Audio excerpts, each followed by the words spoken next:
Hello, and welcome to another episode of The Power of Story and Science. I'm your host, David Otey, and as you are likely to be aware, this program is a combination of content and conversations on how you can be a more effective scientist, engineer, or other technical presenter by telling more of the story of your work.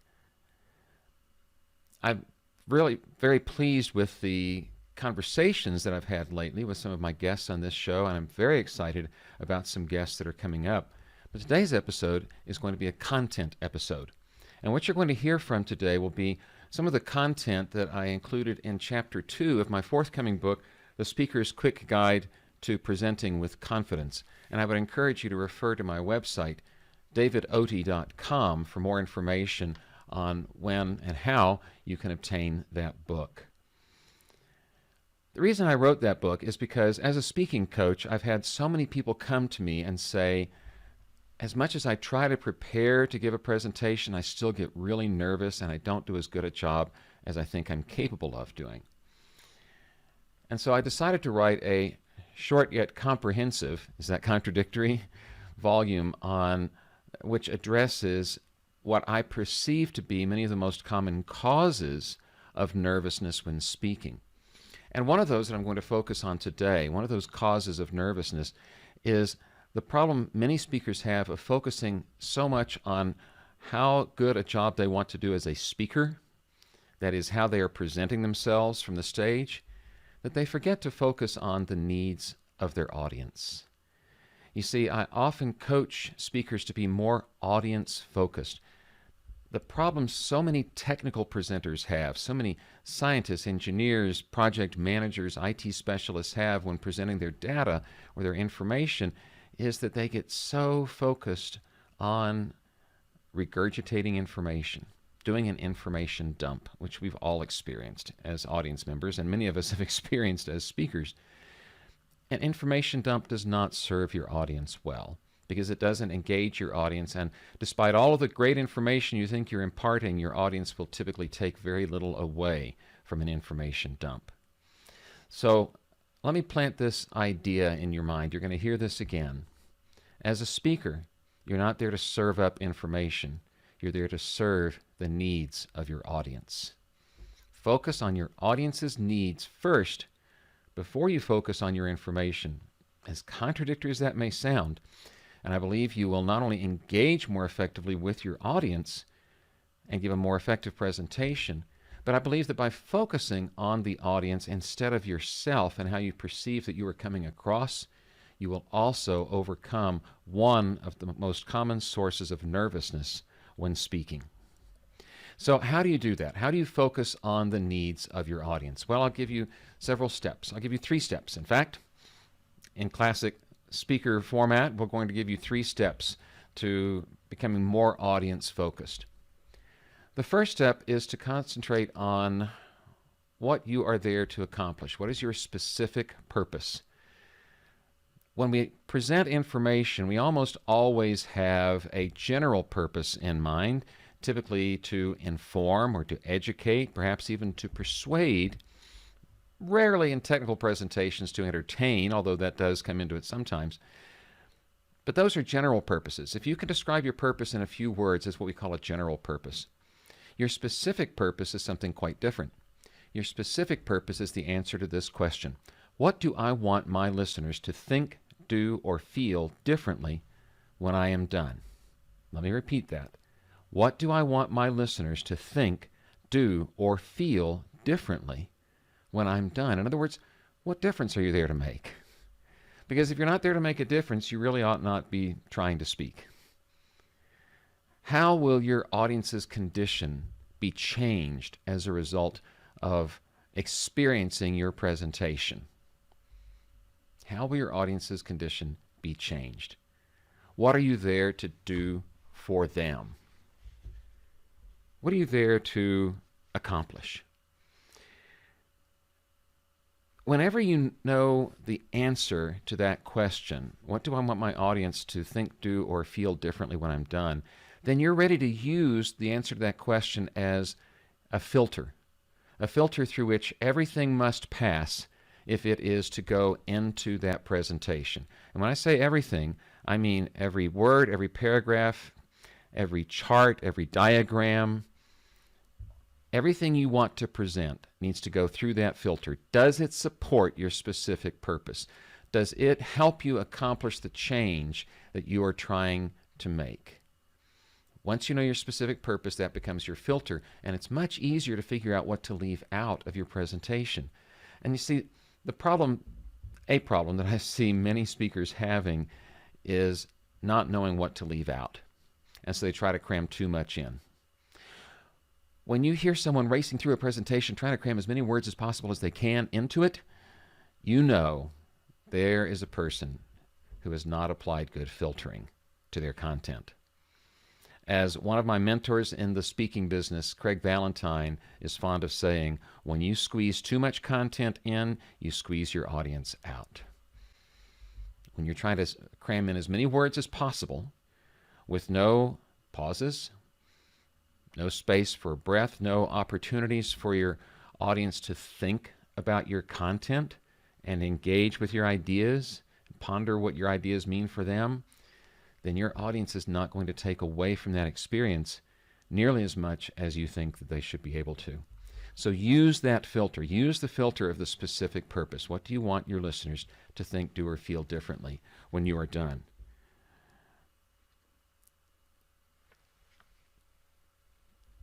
A second aspect that I would encourage you to focus on is, what does your audience most need from you right now when you're presenting that information?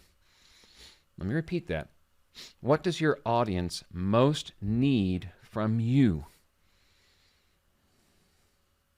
When you think about your audience's needs, as well as thinking about the difference that you're trying to make to them, then you're well on your way to being more audience-focused and less focused on yourself and your nervousness. Let me give you an example of how I learned the importance of understanding your audience's needs. In late 2006, I was working to design and begin to deliver a training project. I was not doing this by myself. There was a team of people involved. What we were doing was we were designing a training program that would support the rollout of a new digital microwave radio technology, doesn't matter whether you know what that is, into the part of TV broadcasting known as ENG, or electronic news gathering. It's what you see news vans and helicopters doing when they're reporting live from a certain location. It's the same technology that's used in many remote live sports applications. So it's part of the infrastructure by which live TV news and sports coverage is possible. Well, there was a legacy analog technology that was being replaced with a new digital technology, and that was making a lot of people in the broadcasting industry very nervous. Because the people who use this technology day in and day out, under, in many cases, very competitive pressure to have the best newscast ratings in their market, were afraid that they were going to come to work one day and find that their job skills would now be obsolete because of this change in the technology. So it was decided that there needed to be a training program commensurate with the rollout, commensurate with the scale of the rollout of this new technology, which was industry-wide, nationwide. I was recruited initially as the subject matter expert for this training project, and then due to some changes, and I'll give you the short version of the story, I ended up running the project. When we first rolled out, a group of engineers/trainers that we had assembled, first rolled out this curriculum, this training, to a couple of test audiences, it was not well received. And we, being engineers, went back to solve that problem. Why was this program not being well received that we were presenting to them? It had terrific information in it about the technology, coded orthogonal frequency division multiplexing. I mean, if you knew nothing about that before you went into the program, you would know something about it coming out, and that was our goal, was to deliver information, right? In retrospect, I realized how foolish that was. If you're going to teach someone how to drive, you don't start by explaining to them internal combustion, much less a turbocharger. You start by showing them how to turn the key and put the car in gear. And that's what we had missed. We were not focusing on the needs of our audience. Our audience, the people who were using this equipment on a daily basis, did not actually need to know how the digital modulation scheme worked and why it was so much better than what they had been using and how it was going to eliminate many of the problems that they'd had previously with establishing their links between remote facilities and a TV studio. What they needed to know was, how can I avoid being yelled at, or worse, fired, when I show up for work and the technology has changed and I don't know how to use the new technology? The problem we had to solve for our audience was not lack of information. It was fear of obsolescence. So when we realized that, which I came to see after actually spending some time in the field with people using legacy technology, which you would think we would have done before then, when we came to realize that, we completely revamped the training project. And we began addressing that need. Now, we did not set them up for a workshop and say, we're here to take away your fear.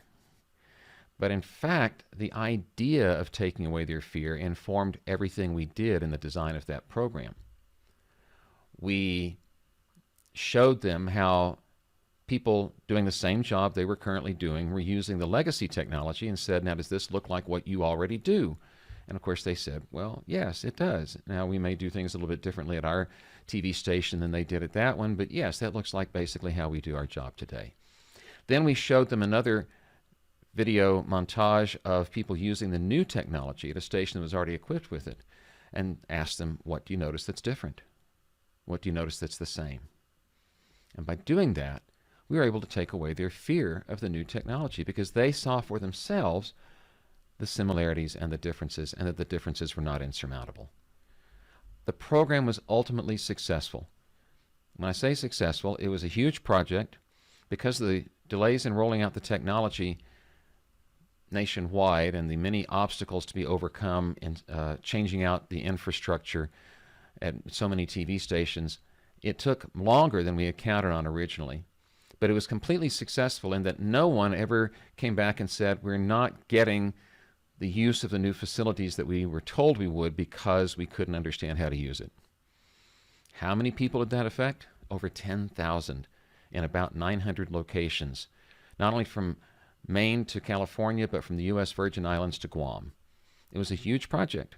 It took us 33 months, and we reached over 10,000 people and helped them become comfortable with this new technology. It was an unprecedented training effort in that industry. And the reason we were ultimately successful with it was because we changed our view of what our audiences needed from us. That is a key starting point for being audience-focused. Now I'm going to take a short break, and when we come back, we're going to go on into another point that will help you with being more audience-focused, and in a first for the power of story and science, I'm going to give you, my listeners and viewers, a homework assignment. So you can look forward to that, and I'll be back in just a minute. I'm David Otey on the power of story and science.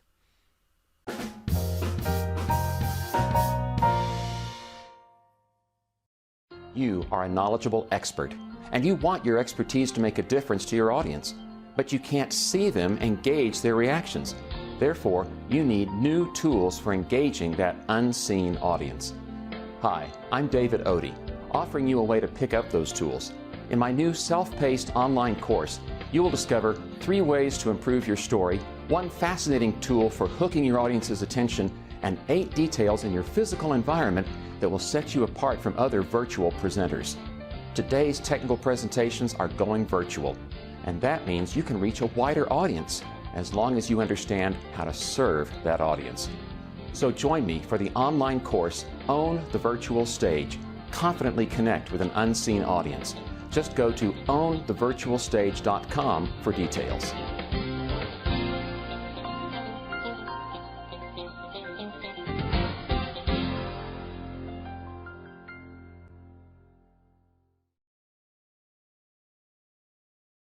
And we're back.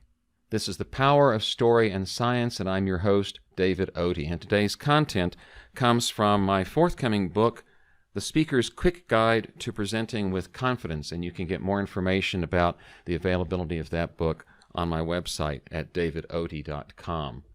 I'm focusing today on the second chapter of that book, which is all about overcoming your nervousness by focusing on your audience and not on yourself.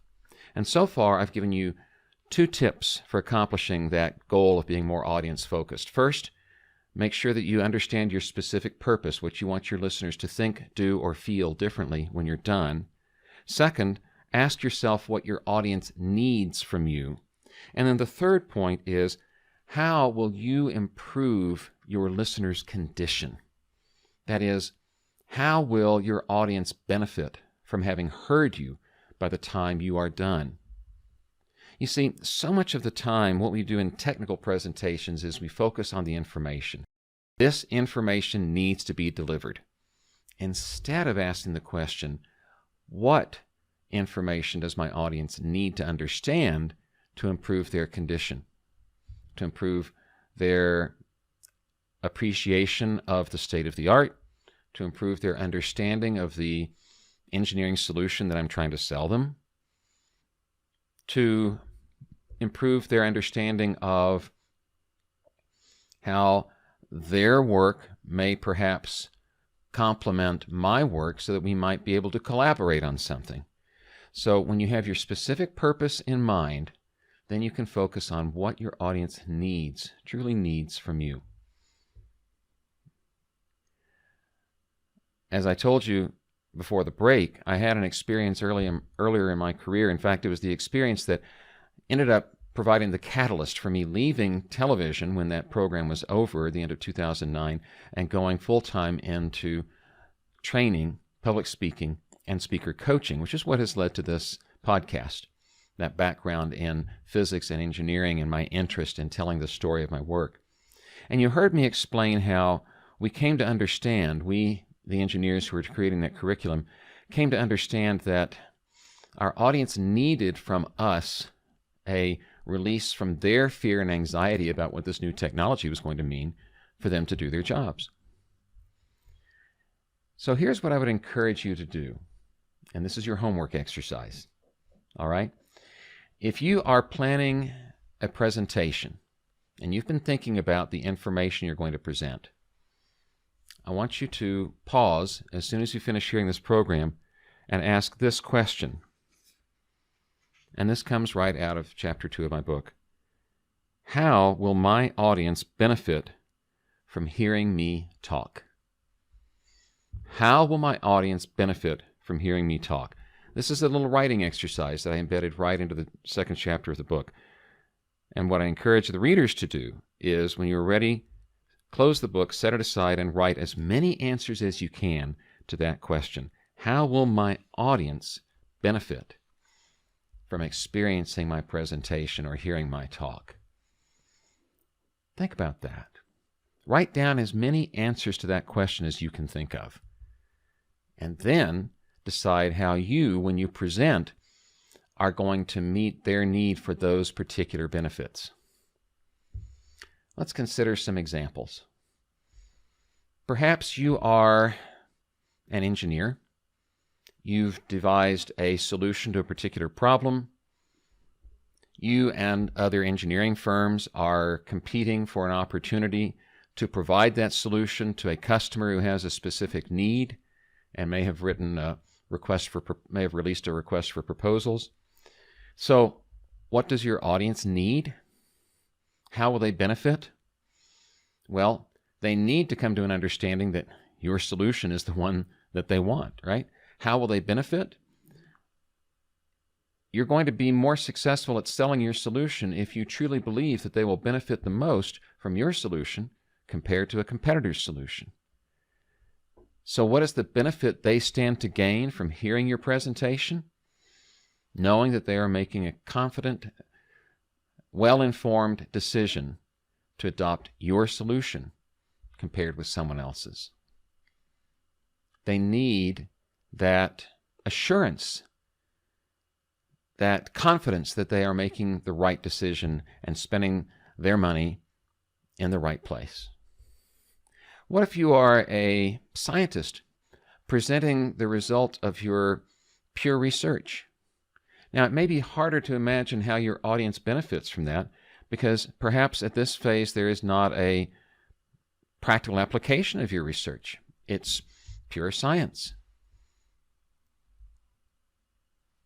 What if that audience has to decide, well, a simple decision would be whether to read your published works, whether to invest their mental effort and their time in reading your full report on which your presentation is based.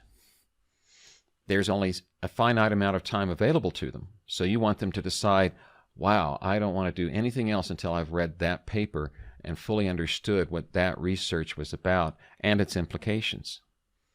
So again, it's about the need of the audience. How will they benefit? They'll benefit from knowing that they've made the right decision on where to spend, in this case, their time reading your papers.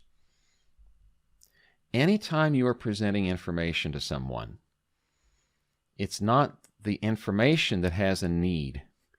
We talk often about the need to get this information out there, but the information does not have a need. It's you and your audience as human beings who have needs. So focus on the needs of your audience and ask that question, how will they benefit? How will my audience benefit from hearing me present this information or from experiencing my presentation? And while we're on the subject of presentations, let's review what a presentation is. Because so often, in fact, just recently when I received a solicitation to present to a group of graduate students, so often the question comes up, can we see your presentation ahead of time? And of course what they're referring to is PowerPoint slides. Or can we take a copy of your presentation when you're done? And again, they're just referring to the graphics, the slides. And the thing I often find myself explaining to people is the visual aid is not the presentation. We've come to accept that the word presentation is virtually synonymous with a PowerPoint deck or other file for another program perhaps that puts visuals on the screen. That's wrong. That is your visual aid. What is the presentation? You are. Here's my definition of your presentation. Your presentation is everything your audience perceives you to do, to say, or to show them from the time you have their attention until the time you relinquish it. It's everything they experience because of you being in front of them, to put it briefly. They experience you talking. Do they experience you fumbling around with your projector or your microphone? Guess what? That's part of how they're forming their impression of who you are as a speaker. That becomes part of your presentation. So, make sure that you've checked out your technology ahead of time. Make sure that your visuals truly support your specific purpose and what you are there to say. And make sure that you understand what you are presenting to your audience in the form of your words, your presence, your physical presence, your pauses for them to consider how they relate to the information you've just stated to them. These are all part of the presentation. And that screen that is over your shoulder, just because it's there doesn't mean it has to be filled all the time. One of my favorite tools as a presenter is the black slide. Or what many people advocate is using the B button on your keyboard. B for black. It will make the screen go dark. When that happens, the audience's attention is naturally focused on you again. When you are consciously directing your audience's attention to the right places, you're putting your audience at ease. And that is yet another way of focusing on the needs of your audience instead of your own needs as a presenter. So, how can you become more audience-focused? Think about your specific purpose, what you want your audience to think, do, or feel differently when you are done. Think about what your audience's needs are that are bringing them to hear or experience your presentation. And think about how your audience will benefit from experiencing your presentation. That is how you can start to become more audience-focused. Why you want to become more audience-focused is so that you can be known as the presenter who serves not information, but serves the needs of your audience. You see, your information goes nowhere if you don't meet the needs of your audience. And the more you focus on yourself, the more nervous you're likely to get. The more you focus on your information, the more likely you are to give an information dump instead of a memorable presentation that is quoted and thought of highly. And so what you want to do instead of focusing on yourself, instead of focusing on your information, is focus on your audience. You are there not to serve up information, but to serve your audience. These ideas and more can be available to you through the latest book in the Speaker's Quick Guide series, The Speaker's Quick Guide to Presenting with Confidence, the release of which is imminent, and you can find information about that at davidotey.com. I would love to engage in conversation with you, so please feel free to contact me. One way to do that is to go to my website, davidotey.com, and simply find one of the buttons that says Schedule Consultation. That will take you to a place where you can find 15 minutes that works on your calendar and mine, and we can set up a Zoom call. So if you have questions, or if you'd like to discuss possible applications of the information you've heard here, or if you have an idea about future guests for a conversation episode of The Power of Story and Science, feel free to contact me. I would love to hear from you. This is The Power of Story and Science, and I'm David Otey. Thank you for being part of this community.